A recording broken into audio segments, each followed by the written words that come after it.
segundo. Esse é o segundo. É o segundo. Esse foi mais importante. Mais importante que o pai dele, porque ele criou muitas novidades. Por exemplo, consulado, embaixada não existiam. Foi uma ideia de Frederico. Pela primeira vez uma nação passou a ter escritórios fixos em outro país.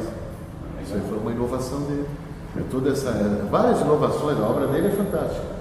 E ele era, apesar de ser um imperador, ele era um imperador já com aspectos democráticos, de ouvir os conselhos tribais, de ouvir as comunidades, de tentar fazer uma gestão mais equilibrada nesse sentido.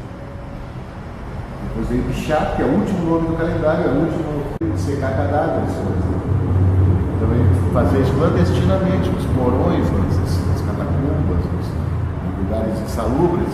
Que época que viveu esse cara? 1700. Não, meio do século XVIII. Meados do século XVIII. Então Bichat foi muito importante. Francês. Ele trouxe muitas inovações para a anatomia, para a fisiologia, que era um conhecimento que já existia desde o mundo árabe, desde o mundo helênico, mas que novamente na Europa estava confinado aos conventos, aos mosteiros. E Bichat popularizou esse conhecimento. Né? Nós só fomos ter universidades laicas no final do século XVIII. Né? Até então eram só as universidades do clero. Né?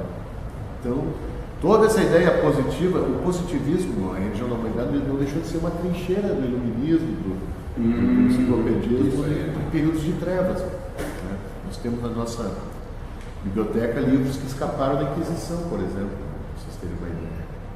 Então é muito importante a religião da humanidade. Sim, mas aí eu vou te perguntar uma coisa. O positivismo, ele começou, quem idealizou essa coisa toda foi o Comte, né? Não vou dizer que idealizou. Ou já existia antes. Se nós analisarmos, Descartes já era positivista, sim. Diderot, Voltaire, Rousseau. Então, Comte pegou essas ideias todas e sintetizou elas num projeto de conhecimento, que é a religião da humanidade, o curso de política positiva, o curso de filosofia positiva, né? Vamos ler um pouco sobre... Benjamin Franklin poderia ser positivista? Poderia, apesar dos Estados Unidos, eles têm alguns diferenciais. Ele foi muito influenciado pela reforma católica. Foi muito influenciado pelo protestantismo, e pela Revolução Francesa, não foi? Também, sim. O Benjamin Franklin ele incentivou, e né? ele incentivou a até existem episódios onde Benjamin Franklin teve contato rápido com alguns positivistas na Europa. Ele conheceu, se eu não me engano, não sei se ele conheceu mas ele conheceu alguns positivistas, o Descartes. Porque ele teve um tempo na França. Ele participou do Círculo de Viena, né? Ele conheceu o povo. Então, mas os Estados Unidos, de uma certa forma, de um modo geral, seguem muita doutrina luterana, calvinista, inglesa, né?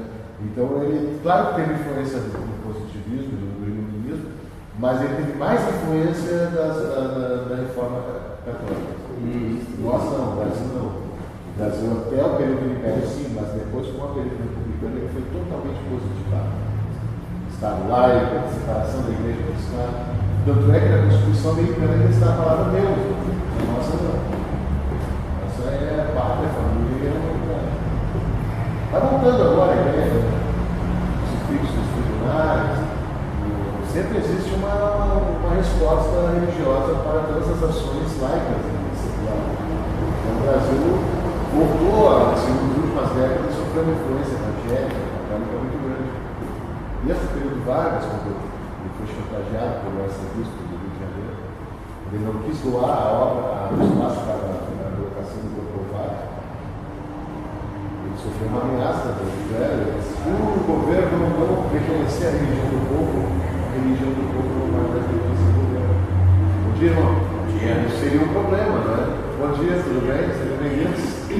Seria um problema, né? Imagina toda aquela numerosos fiéis que não reconhecendo. Por causa da votação, né? Por causa disso. Claro. Só por causa da votação. Claro. Eu acho que principalmente por causa de votar depois do Estado. Não só isso, tem a desobediência civil também pode acontecer. E ele realmente doou aquela área para a igreja, foi colocado com o Redentor. Então houve como eles chamam de contragolpe católico. O golpe foi a república, quando ele contragolpe católico, digamos, na época Vargas. E assim a história se repete, né? Sempre ela é cíclica, né? Forças trocam de lugar no poder, isso aí é muito natural. Né? Nós temos uma lei sociológica que diz saber para prever a fim de prover. Quem não sabe não prevê, quem não prevê não provê. Por isso, um estadista, na nossa opinião, ele tem que ser muito culto, muito preparado, letrado, estudado. Ele tem a estatura de estadista. Não adianta só ter carisma, ser bom de conversa. Isso aí, claro, é importante, mas ele precisa ter conteúdo, estatura. O Zé Maria, nosso fala do estofo. O estadista tem que ter estofo. Então, o estadista ele deve realmente se preocupar em analisar a geopolítica, as ideias macro-políticas, né? E a própria história também. História. É importante. Quem não sabe o passado não vai conseguir se posicionar no futuro para antecipar no presente para antecipar o futuro. Então, essa é uma ideia positiva. O sábio é uma espécie de ignorante. Mas o passado é muito importante. Nessa época da informação descartável, da informação perecível, se perde muito o conhecimento clássico. A gente fica muito refém dessa informação efêmera, do hiperlink, na internet, né? E a gente perde um pouco o contato com a informação monumental, clássica, é isso que a gente falou no início do culto. Né? Eu vou fazer uma breve leitura. Você vê desde a Grécia Antiga até agora. Só uma pergunta. Nesse mês, principalmente nos meses da antiguidade, por que o foco na Europa, não tipo no mundo todo? Porque era o ambiente que se criou a doutrina, né? A gente não pode, são falhas que a gente hoje reconhece, mas na época eles não entendiam como falhas, porque a visão global era muito limitada. Apesar que Conte já contempla sábios da Índia, da China, do Oriente. Ele era aparentemente, claro, os expoentes são mais europeus, mas Moisés, por exemplo, Moisés é Oriente Médio, judaísmo, né? Homero também é Grécia, que na época também não deixa de ser ocidental. Não deixa de ser ocidental, mas já é mais mediterrâneo, ali, mais perto da África, mais perto do Oriente Médio. Né? Então, claro, tem uma tendência eurocêntrica, tem uma tendência patriarcal, tem uma tendência antropocêntrica também, porque naquela época não se tinha essa noção de biocentrista, permacultural, ecológico, né? A evolução industrial, a indústria era uma grande maravilha do planeta, né? Ele ia terminar com a fome, com a doença, ia nivelar o conhecimento, ele que modificou isso, nivelar o conforto humano para todos, né? Mas isso aí não seguiu bem como eles imaginavam, né? A ganância, o individualismo imperou nessa relação. Então, como é que é o nome? Desculpa.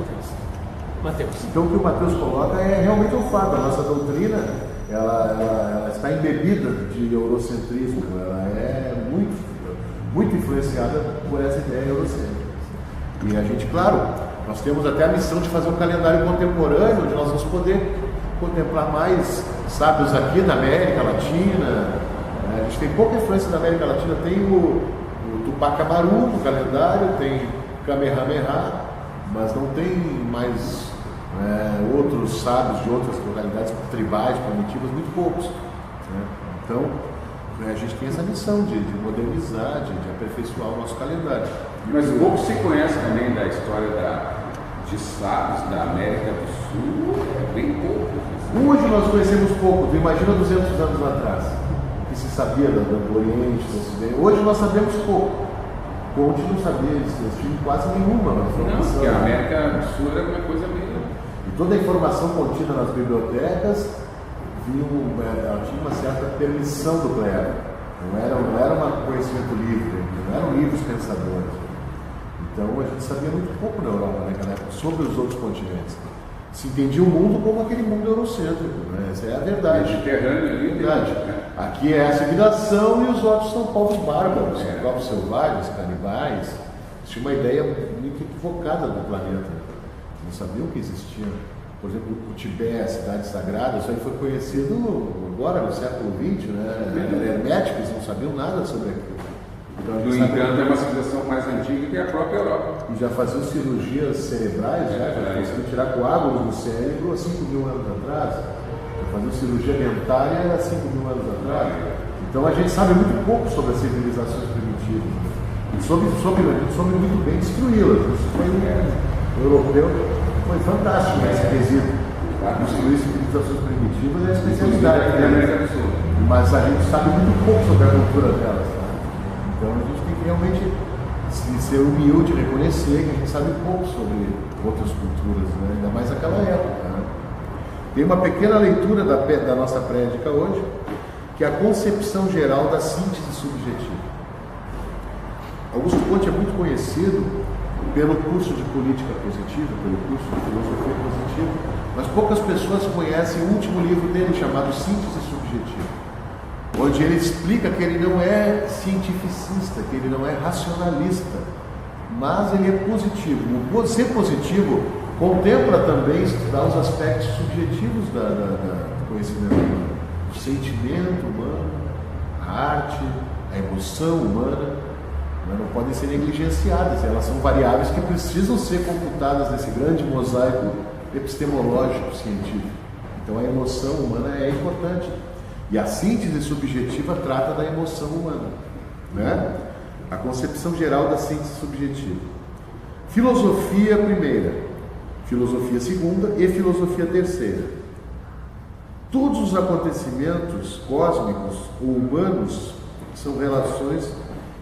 são regidos por leis invariáveis. Nós temos leis mais simples até as leis mais complexas. Quais são as leis mais simples? As leis físicas, térmicas, isso é certo. 1 mais 1 é 2, gravidade, né?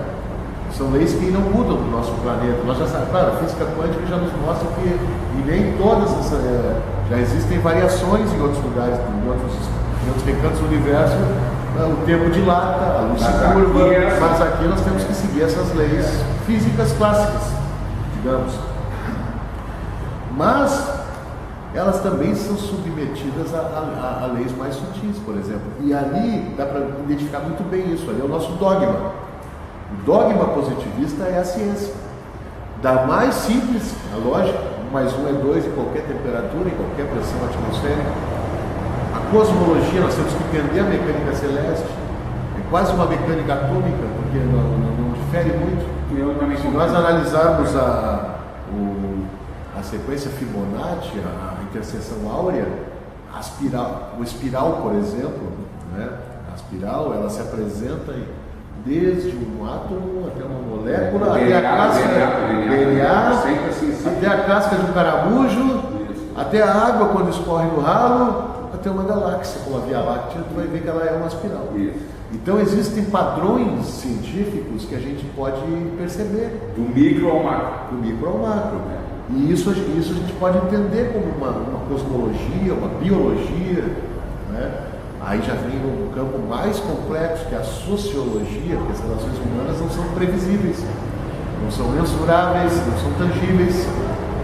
Então por isso as ciências humanas são tão complexas, e Conte acreditava que as ciências humanas eram mais importantes que as exatas. Porque nas exatas a gente consegue chegar no início e no fim de uma equação.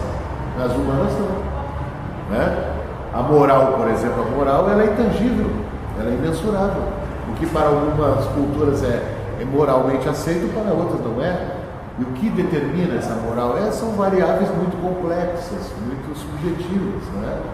Por isso, o dogma, bom dia, sejam bem-vindas. Por isso o dogma da nossa religião, ele é o que nós entendemos por conhecimento, por ciência, da mais concreta a mais subjetiva, a mais intangível. Né? Só que aí vem a síntese subjetiva e nos diz que o conhecimento não é tudo. Já tivemos civilizações muito avançadas tecnicamente, mas que foram um fracasso ético. Né? Veja a Alemanha nazista, por exemplo. Era mais equipada, mais qualificada cientificamente, mas falhou. Tinha uma herança essa Alemanha, do passado. Sim, mas independente. Ela não aconteceu naquele período, ela tinha toda uma herança. Sim, não, era uma civilização. Mas com todo o aparato técnico falhou na questão humana, na questão humanitária, ética. Por isso não adianta nós nos prepararmos cientificamente se essa preparação científica não vier juntamente com acompanhamento ético. A energia nuclear, nós podemos destruir uma nação ou nós podemos curar o câncer. Agora, o que determina o que nós vamos fazer com a energia nuclear é a ética humana, é a sabedoria humana. Por isso ela é tão importante, a ética. A ética ela vai balizar o conhecimento científico. Senão ele é um conhecimento que pode ser predatório, pode ser nocivo. Né? E a ética ela emerge da relação social e humana, antropológica e sociológica, desde lá antes da Grécia, lá dos Sócrates, que discutiam na água e tal. Eu diria que a ética é aquela coisa que pode ir para esse lado ou para o outro lado. E a escolha é sua. Ou nossa como custo. E essa reflexão filosófica quanto ao caminho certo, justo, bom ou mal, é tudo feito pela filosofia. E aí que emerge dessa discussão a ética, que seria o bom, o justo, o correto. Pode escolher. Nós temos a capacidade de escolher. E os animais não têm. E toda essa. Esse é o nosso diferencial. A medida é criada pela relação sociológica. Todos nós temos uma capacidade de escolher. Todo mundo tem. Ou eu vou por ali, ou eu vou por ali. Agora, o que determina a motivação dessa pessoa? Isso eu não compreendo.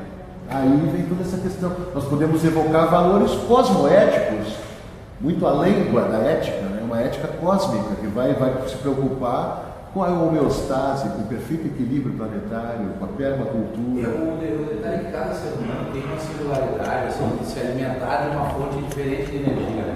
Alguns se alimentam do trabalho, outros se alimentam do estudo, outros se alimentam da meditação, né? do esvaziar o pensamento, outros se alimentam das interações humanas, que estão conversando, interagindo, captando conhecimento. Então cada um se alimenta de uma forma. Tanto que a mesma coisa o alimento mesmo, orgânico, cada um tem uma dieta, tem um horário de acordar, de dormir, uns vivem à noite, outros vivem o dia. Então isso faz das pessoas serem singulares na sua identidade. Nós, cada indivíduo, no meu entender, somos como se fosse uma célula. Mas deixa eu só abrir um parênteses. Nossas visitantes chegaram e estão saindo, quero dar uma atenção para elas. Não, eu já vi aqui numa palestra uma vez, eu só expliquei um pouco para minha mãe. Legal, tá. Sejam bem-vindos, se quiserem assinar o nosso livro de visitas, fique à vontade. Tá, perfeito. Sempre que quiserem vir participar, todos os domingos, das 10 à 1 da tarde. Tá?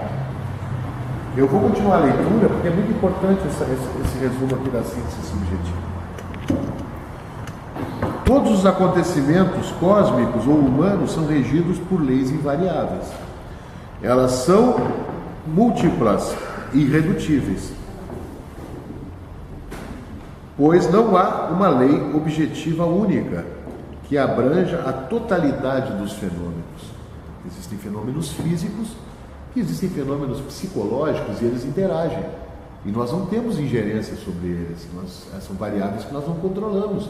Por isso, algumas sim, outras não.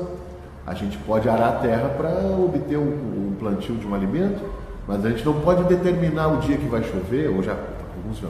Uma tecnologia até já se aponta nesse sentido, mas nós não podemos interferir na rotação da Terra, ou na translação, ou na intensidade das explosões solares, ou na lei da gravidade, isso a gente não interfere. Então existem fenômenos que nós podemos interferir, e outros que nós não podemos. Não é? É isso que essa lei quer dizer. As leis concebidas constituem o destino. As leis conhecidas constituem os destinos. As leis desconhecidas, o acaso. Há 3 espécies de leis: físicas, intelectuais e morais. Olha que interessante. Tem leis físicas invariáveis e leis intelectuais e morais que são variáveis. Né? As primeiras são cultivadas pelos homens práticos, as intermediárias pelo sacerdócio e as últimas pela mulher. Isso é uma particularidade da nossa doutrina. Ela acredita que as leis morais têm uma interferência maior das mulheres, que as mulheres são o grande reservatório moral da humanidade. Eu concordo. que a mulher tem uma proximidade maior com a vida, com a prole. Nós devemos respeitar, ouvir mais as mulheres. Mulher não faz guerra, já foi isso? Exatamente. Que a mulher tem que fazer guerra é homem. Exatamente. Sempre foi assim. Mulher não faz Bom guerra. dia a vocês. Nunca fez. Né? As leis, né? As leis intelectuais seriam uma responsabilidade do sacerdote. A palavra sacerdote na nossa cultura é muito ampla, tem a ver com estudo, com conhecimento, com transmissão de conhecimento, não só com questão teocrática, porque para nós a teocracia não tem sentido, não tem fundamento. Ela é baseada em sofismas, em postulados falhos, né? Nós não podemos afirmar o que nós não conhecemos. E na nossa doutrina tem uma lei sociológica que diz que só se afirma aquilo que se sabe. Nós não podemos contar com a imaginação, com o imponderável, o inconsurável, e transformar isso num dogma e impor esse dogma para os outros. Isso é arriscado, isso é equivocado. Nós podemos falar daquilo que nós sabemos, daquilo que nós provamos. Mas o quanto fez isso, né? Já passamos por civilizações que foram doutrinadas dentro dessa ótica. Os últimos 200 anos da cultura positiva tenta dissolver essas práticas equivocadas, né? Porque ela tirou o Deus e trouxe uma deusa, que é física, que é uma mulher, uma mãe, um filho no colo, a humanidade. A mãe, a humanidade e o filho, o futuro, por vir. Né? Continuando. As leis intelectuais ligam-se naturalmente a cada uma das outras duas, né? O único princípio capaz de coordenar todas as leis é o dogma da humanidade, que realiza a síntese subjetiva. Dogma da humanidade, que eu acabei de falar, ele realiza essa síntese. Lógica, cosmologia, biologia, sociologia e moral. A sociologia e a moral muito influenciadas pelo nosso culto, que são as artes, a emoção humana. Aí voltamos àquela questão, o que vai definir o que iremos fazer com a energia nuclear é a ética humana. E a ética, ela é orientada pelo sentimento humano, pela emoção humana, pela empatia, pela alteridade, né? Por isso eu estou Tem uma outra coisa, posso pegar para ele? Pode, por favor. No caso da humanidade, o que vamos fazer com o nosso dinheiro? Não é ético também? Isso é uma preocupação muito importante e é ético. E nós deveríamos realmente... Tem a energia nuclear como se fosse uma espada, um facão, e com a grana. Exatamente. Que cada um decide de fazer da sua grana. Você todo dia acorda e decide fazer alguma coisa. Nós somos células, espalhando pela humanidade toda. Prefeituras, governos e nós mesmos. Muito bem colocado, irmão. Infelizmente, a gente constantemente, a humanidade cai nas armadilhas que eu sempre falo nos tradicionais inimigos da humanidade: a ganância, a ignorância, o fanatismo, a tirania e outros, né? Os sete pecados capitais, idolatria, né? Então, são armadilhas que nos desviam do propósito do bem comum, né? Porque nós fazer com isso? Em Dubai, por exemplo, que é uma terra muito rica, já existe a moda, a grande ostentação é ter torneiras de ouro no banheiro. Ou seja, a ganância humana não tem limites, ela pode ser explorada das mais diversas formas. Agora, uma torneira de ouro alimentaria quantas famílias com fome? Né? Talvez esse equilíbrio deva ser feito, né? O que fazer com o nosso dinheiro, de ceder à tentação da opulência, da vaidade, da ganância, colocar uma torneira de ouro no banheiro? Ou criar uma grande cooperativa de reciclagem, onde poderia ajudar as pessoas que trabalham em condições insalubres. Ou mandar esse dinheiro lá para a África para socorrer. Ou socorrer na Síria, lá que está. Comunidades que estão enfrentando catástrofe. Mas aí é o egoísmo. O egoísmo. Ou quantos políticos já com 90 anos de idade têm contas trilionárias em paraísos fiscais? O que eles vão fazer com essa verba, né? Por que acumular tanto capital quando poderia compartilhar com a comunidade? É ignorância. Juliano pediu a palavra. O mundo é capitalista, né? Mas uma parte. Isso, tá. Mas assim, ó, a gente vive uma economia de competição, de mercado, onde cada um visa ganhar o que produz, né? Conforme produz. embora tenha toda aquela expropriação de capital e tal, desde lá da fábrica, mas isso é normal, né? Isso existe. Agora, assim, ó, algumas coisas nós poderíamos aprender com os regimes que foram socialistas. Por exemplo, o sistema de saúde é super organizado, né? Não tem a tecnologia que tem, por exemplo, no sistema privado norte-americano de saúde, mas em Cuba tinha médico para as pessoas, né? Atendimento não é muito democrático. Sim, mas assim, algumas coisas poderiam se aprender, né, com o que aconteceu no socialismo. Agora mudar o mundo não tem, o mundo ele é capitalista hoje. Na grande totalidade os outros países estão se convertendo, né, estão se abrindo. A própria China, né, é uma economia que visa o lucro, que exporta, que produz para exportar para o mundo inteiro, né? Isso aí é ser capitalista. O que tu acha disso? Não tem como fugir disso, tem que se ingressar nesse mundo, tem que jogar o jogo. Nós já vivemos, ninguém está ingressando, nós já nascemos, né? Nós nascemos nesse Mas mundo. tem uma ideia que eu achei muito interessante, né? Quem colocou aqui na igreja que nós devemos domesticar o capitalismo. Quem falou isso? Eu não gosto de esse termo, não lembro agora, foi o céu. Domesticar o capitalismo. Não deixar que o capitalismo se apresente no seu aspecto selvagem, no seu aspecto mais predador, mais nocivo para a sociedade. O que seria domesticar o capitalismo? É um capitalismo, por exemplo, com uma justiça social eficiente. E nós temos uma lei sociológica na doutrina que diz: remunere a todos por sua capacidade e aos demais supra as suas necessidades. Não era assim em Roma. Em Roma já tinha um certo capitalismo, eles já emitiam moeda, pagava-se impostos. E em Roma, cara, eu sei que tinha um problema do escravo, né? Mas eu gostaria de voltar, não a Grécia, até a Grécia mais antiga, mas a Roma. Roma já era um esboço da nossa civilização atual. Em Roma, na Roma dos Césares, na República Romana, ali já tinha tudo, porque tinha loja, tinha açougue, tinha o Senado, né? Tinha políticos, né? Tinha a figura do imperador e tinha os deuses, né? Depois entrou o cristianismo também. Mas ali, eu poderia chamar a civilização romana, que se espalhou ali, né? Toda aquela região do Mediterrâneo ali, perguntaram por que na Europa? Porque a Europa foi a primeira civilização mundial, pelo menos a nossa, como nós falamos, porque a nossa não é chinesa nem indiana, né? A nossa civilização realmente começou por que na Europa? Porque Roma foi a primeira civilização, talvez. Essa ideia expansionista, né? A primeira civilização, até o latim aqui, nós falamos a última flor do laço aqui, até as nossas línguas são romanas. Então, se tu quer pegar uma coisa, quando é que foi a primeira civilização? E no meu entender, já era um capitalista. Parei. A gente pode buscar essa referência, ou Como podemos buscar também uma tribo Guarani, que já existiu há muitos milênios atrás, que vivia num outro regime, num outro sistema. Ou seja, a gente conhece muito pouco da história da humanidade. A gente conhece muito mais portugueses e depois os ingleses, como as indústrias e o comércio, né, marítimo, mas primeiramente os espanhóis e os portugueses, que expandiram a cultura ocidental da Europa para toda a África e também para o nosso continente americano e para a Oceania, né? E também se expandiram para a Índia, para outros lugares, né?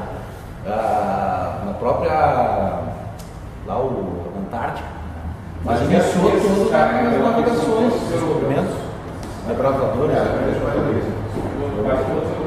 O chefe dos dias tem outras etnias, outras. Mas às vezes há um certo medo, cara, do Ocidente de misturar a filosofia ocidental, que é derivada da filosofia grega, de Sócrates, Platão, Céfalo, Simônides, Parmênides, Heráclito, Demócrito, com a filosofia oriental lá do Confúcio, né, do próprio Sun Tzu, não tem muito a ver com a filosofia, mas é um livro estratégico. Misturar essa literatura com a literatura ocidental, há um certo receio, há um certo medo, principalmente dos acadêmicos, quando vem um projeto que cita Sócrates e Confúcio, que são de linhas totalmente diferentes, oriental e ocidental. Há um mascacueca deles de ver um Confúcio citado no meio de Sócrates e Platão, entendeu?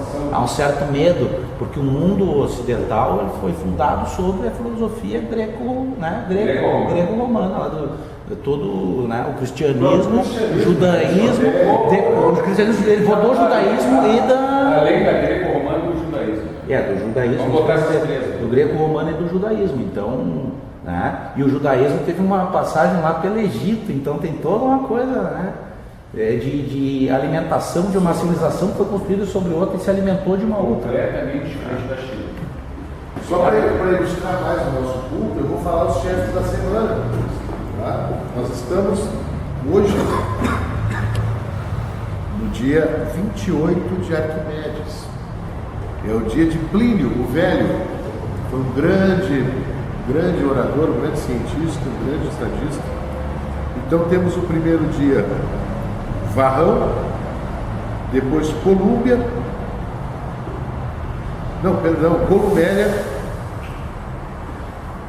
Vitrúvio, Estrabão, Frontino, Plutarco e hoje o dia de Plínio o Velho. Recomendamos que seja feito estudo sobre todos esses. Sim, Plínio, a primeira enciclopédia, se não me engano, a primeira ideia de enciclopédia veio com Plínio o Velho. Mas isso é época romana, né? Roma, né? Roma, Plínio é romano. Mas não era para a enciclopédia dos iluministas, era um outro modelo. Sim, claro, excelente. Mas ele já tentou esboçar um compêndio que acumulasse o conhecimento da época. Né? Existia a Biblioteca de Alexandria. Que ali estava, depois foi destruída, pegou fogo, sei lá o quê. Mas ali se perdeu muita coisa ali, né? Sim, daquele conhecimento que nós não que não se tem mais. Né? Mas e toda essa riqueza de conhecimento, como nós podemos colocá-la a serviço da vida cotidiana, dos tempos modernos, da problemática social que nós enfrentamos hoje? Porque não adianta a gente transformar a nossa doutrina num museu de ideias. Nós precisamos achar um sentido prático para ela, um sentido útil para ela.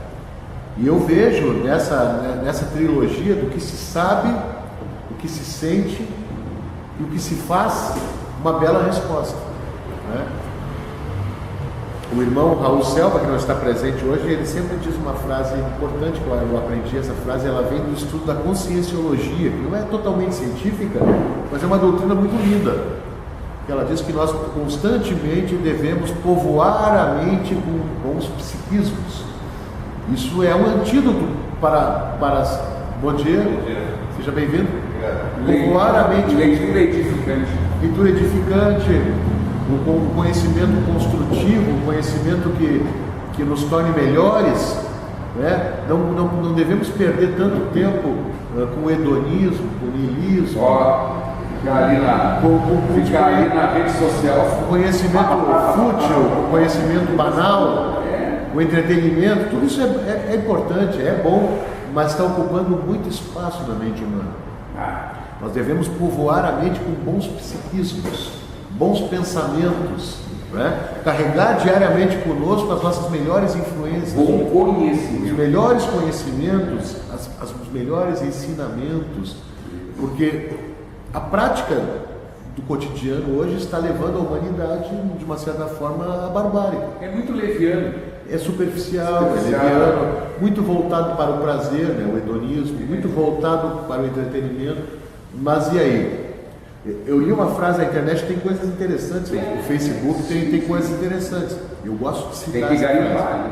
Eu li uma frase do Aldous Huxley, primo de Thomas Huxley, o macaco e a... Você cita seguido, tem Thomas o Huxley. livro, o macaco e a essência.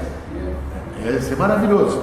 Mas ele diz uma frase que no futuro o ser humano ele vai ser escravo, mas ele vai gostar tanto daquela escravidão que ele não vai querer se libertar dela. E de uma certa forma nós somos escravos do smartphone, da Netflix, do prazer imediato, não é? Admirável Mundo Novo, exatamente. O Grande Irmão, né? O Grande Irmão? Não, esse é o George Orwell. O 84. Mas na obra do Admirável Mundo Novo, o ser humano, ele desde que nasce, ele é condicionado a uma função, a uma atividade, né? Agora tem novamente essa série dos insurgentes como é que é? Divergentes, né? Um pouco também ela aborda esse tema. E nós devemos manter o nosso cérebro, de uma certa forma, blindado contra informações que nos prejudicam. Por exemplo, o consumismo. É um crime tu deixar o consumismo influenciar uma criança. Aquela coisa, eu tenho e a minha não tem, eu quero e não posso ter. O consumismo... o jovem mata um outro jovem para tirar o tênis daquele jovem. Pô, que valores... Mas ele é um ignorante, esse que matou também é um ignorante. Né? Sim, ele é um ignorante. Ignorante ético, vamos dizer assim. Mas que motivações fizeram ele ter uma atitude daquela? Família. Pois é, faltou família. Como a gente vai conseguir blindar o cérebro humano dessas informações, desses problemas que estão batendo na porta da nossa casa e entrando por as nossas janelas virtuais, que são a tela dos computadores, dos smartphones, da televisão. Mas esse jovem que você mencionou, que matou o outro um deles, faltou família. Faltaram muitas coisas, mas a família realmente é uma das... Faltou pai e mãe, né? Faltou pai e mãe para fazer isso. Ou teve um posicionamento equivocado de um pai e de uma mãe. Talvez ele foi criado num ambiente de muita competitividade, ou de falta de valores, falta de amor, falta de valores. Uma criança que é espancada diariamente pelo pai e pela mãe, o que vai se esperar dela numa fase adulta? Né? Então, que humanidade nós estamos criando? Que influência nós estamos passando para nossos jovens, nossas crianças? Né? E já dizia, né, a grande frase de Platão, eu nunca me lembro agora, eu tenho que pesquisar se é Platão ou Pitágoras, ou Aristóteles: educai os jovens para não precisar punir os adultos. Isso já vem lá de trás, hein? Isso é conhecimento dele. E mais do que nunca se faz necessária essa reflexão, né? Como nós estamos educando nossos jovens, né? Que mundo nós estamos...